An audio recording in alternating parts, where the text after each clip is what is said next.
Good morning, traders. Steve Gans here, and I'm going to share a trade with you that I just put on in my account, but I always suggest doing these in paper. This is a great learning opportunity.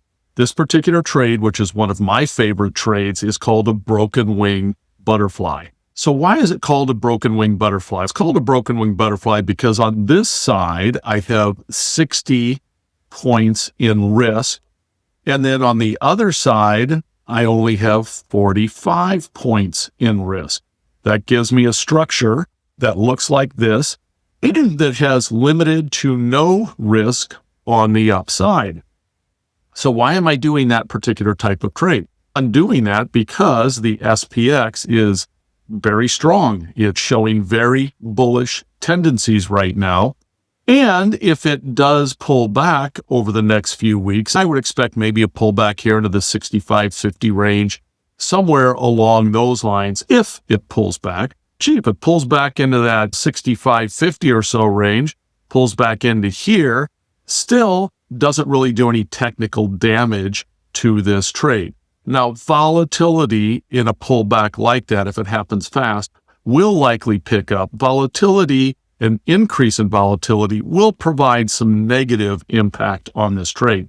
We can see what that looks like by modeling that here. So you can see that will have some level of negative impact, but it's not a massive amount of negative impact in most cases. So I like this trade because it has a high % chance of profit. It also has a great reward to risk ratio. My max loss is $1,400 if I'm doing this in SPX. I could also do this in SPY for roughly 1/10 of the value. It has a maximum profit of $4,500. I want to be clear, I am not shooting for $4,500 in profit. That would require me pegging this right at expiration at that 6,600 point. My goal in these trades is to wait for them to basically decay a little bit over a period of a week or two, something like that. Get in here where it's got some profitability into it, maybe 5-10% profitability. We can see that the T0 line at this stage is very wide and open. So I'm just looking to get some level of profit, which will happen somewhere between, if we stay between 65.50 and 6,700 over the next couple of weeks. So that is my goal for this trade at this stage. So I'm going to go ahead, I'm going to save this trade, and it's labeled as a butterfly. I put in the demo paper trades, and then I'm going to share the link in the description down below. Now, when I share that link, whether you have an OptionStrat account or not, you'll be able to click on that link. It will open this exact trade for you, and then you can play with it yourself, monitor in real time yourself as a paper trade. Just see how this whole trade progresses over time. The butterfly is absolutely one of my favorite trades. It's slow moving because it's so far out DTE wise. I don't have to pay attention to this on a daily basis.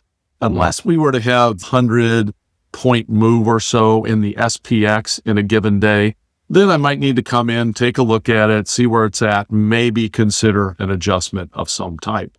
But more often than not, these things just decay over time, gets to my certain level of profitability that I'm seeking for, and then I go ahead and get out of this trade. One final comment here, when I do these trades also, I do shop them. Here I just hit save trade, so I didn't really pay attention to the pricing on it. Normally what I will do is I will look at the bid-ask spread on a trade, and then I'll go to the lower side of that. In other words, I'm going to want to get into this in the most favorable way possible. So I'm going to lean toward that side when I float my order out there. And I could let that order set out there a few hours.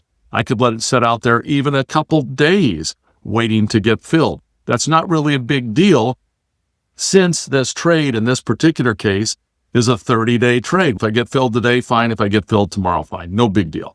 Just have patience with these, particularly if you're trading them in SPX. If you're trading them in SPY, the bid-ask spreads are much tighter. It's less of a factor.